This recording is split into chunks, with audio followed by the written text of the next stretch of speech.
right, what's up guys? My name is Zach and today I am driving a 1939 Chevy Master 85. Up front is a 3.5 liter inline six and down below is a 3-speed manual transmission. Now I am super excited to be driving this 1939 Chevy for several reasons, but mainly the fact that this car has incredible history and I am so excited to share it with you today. This is a one family vehicle owned since new. And so we're gonna be diving into all of that amazing history here today. But if you would like to submit your own vehicle and have it reviewed here on the channel, you can head on over to my website, zackpradel.com/submit.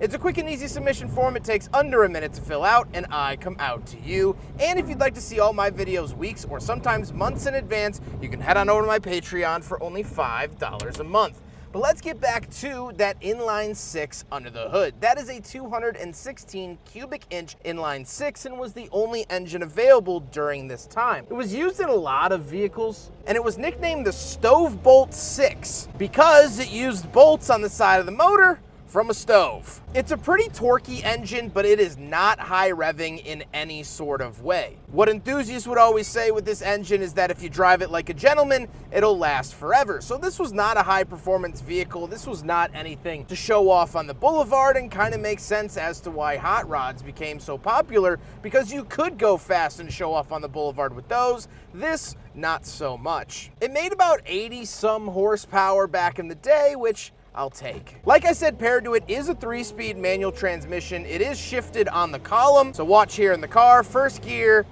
up into second, a little bit of gas, and then we'll go down into third. That's it. That is all the shifting that you'll be doing. And I could see why in the 60s and 50s a floor-mounted shifter made everything feel sporty, because this is quite the opposite of sporty. First gear.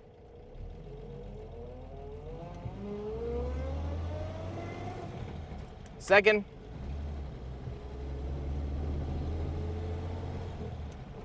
Third. There it is. That's it. The shifter also used to be vacuum operated, so it would actually help you select a shift, but all of these systems went bad probably before the 1950s, so they've all been deleted, so there's no more vacuum actuated shifting. It just basically would help out with the motion. Now, at the time there was the Master 85 and the Master Deluxe, and the big difference, because you could option them pretty similarly, the big difference was that the Master 85 had a solid front axle from a half-ton truck, where the Master Deluxe actually came with independent front suspension. So, kind of cool to see that difference. Last but not least, of course, the Master 85 is rear-wheel drive. So how does it feel to drive the Master 85? Well, it's slow. It's sluggish. It's not a speed demon in any regard. However, you take things slow, you take things with thought and feelings, and that is very nice.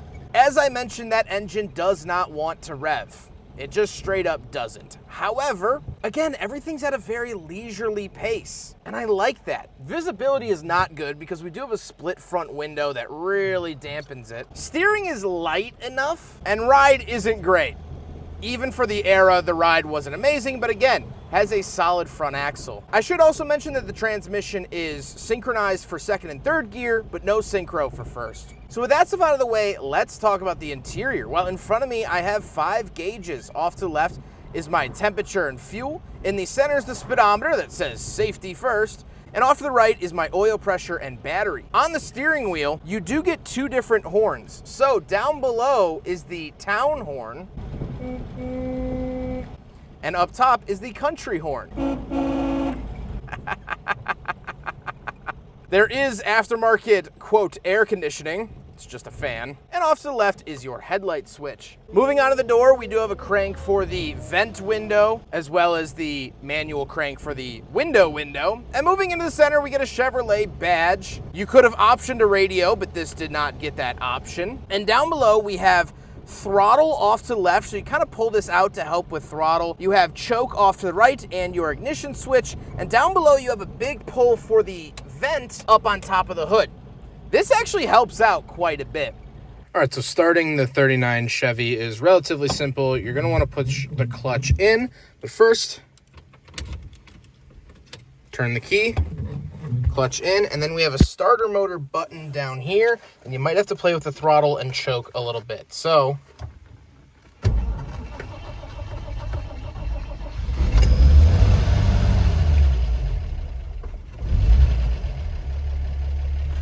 there we go.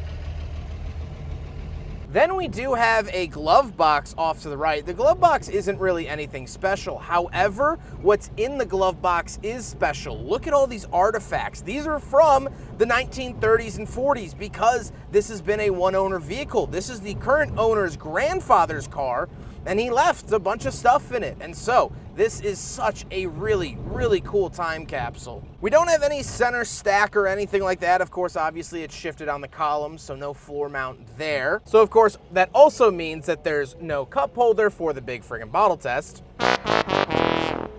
And the seats are bouncy, no seat belts, bench seating. They are pretty comfortable. I have to say, actually sitting in the 39 Chevy, this is a nice, comfortable ride. However, speaking of seats, we do have back seats, so let's go do a back seat review. All right, getting in the back here, you just lightly push the seat forward, and although it is a coupe, it's not terribly hard to get into. And once I'm back here, even with the seat back in place, there is so much space back here. Cars, when they didn't really have to worry about crash protection, gave you a lot of interior space. And so I'm hanging out back here having a pleasant time. We do have a light that still works. Absolutely amazing. I can't imagine how old that bulb is. But this is luxury enough, but again, this was the cheapest vehicle that GM offered at the time. So it's just absolutely amazing. This giant window is a big crank window.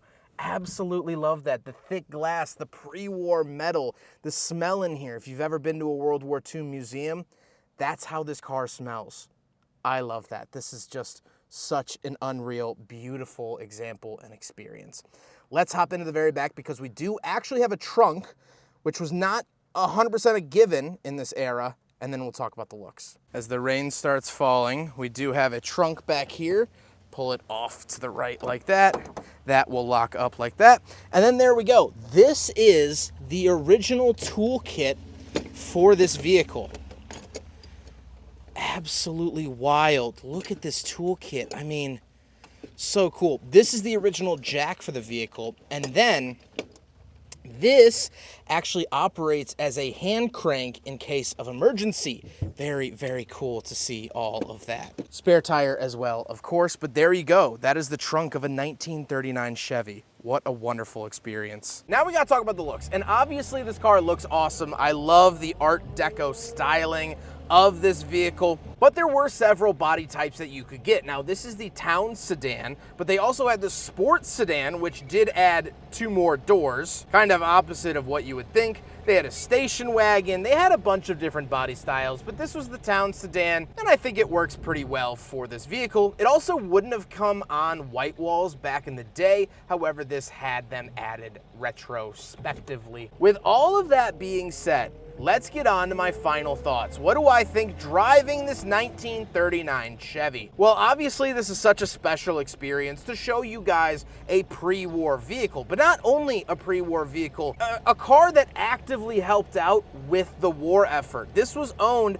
by Jason's grandfather. He worked at Delco Batteries during the war, and AC Delco made parts not only for the war effort, but for the tanks and for people at home. This was driven to a battery factory every single day during the war to do his part. And that really shows through with this vehicle. This vehicle is so solidly built, and it's really truly built to last. I mean, look here.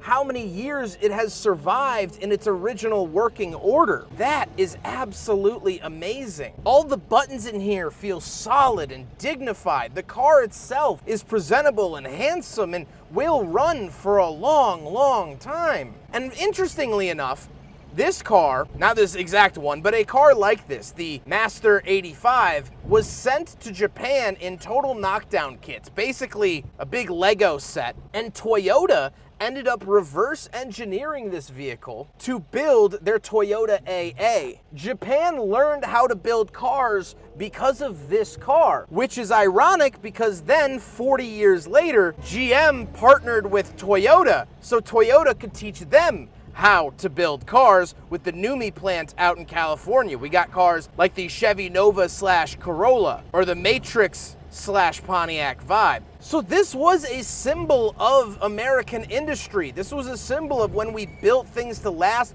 and we built things that were tough. We take pride in the automobiles that we built. And just looking in here, this Art Deco styling, the sort of key distinguishing factor with Art Deco is that it's unnecessary. It has all of these added pieces that maybe weren't even required, but that's what makes it beautiful, is the things that aren't necessities. If you look at a modern American interior and like the Tesla, it's so boring and soulless because the screen is the only thing that actually matters, so it looks like that's the only thing they put effort into. They only put effort into the things that are absolute necessities.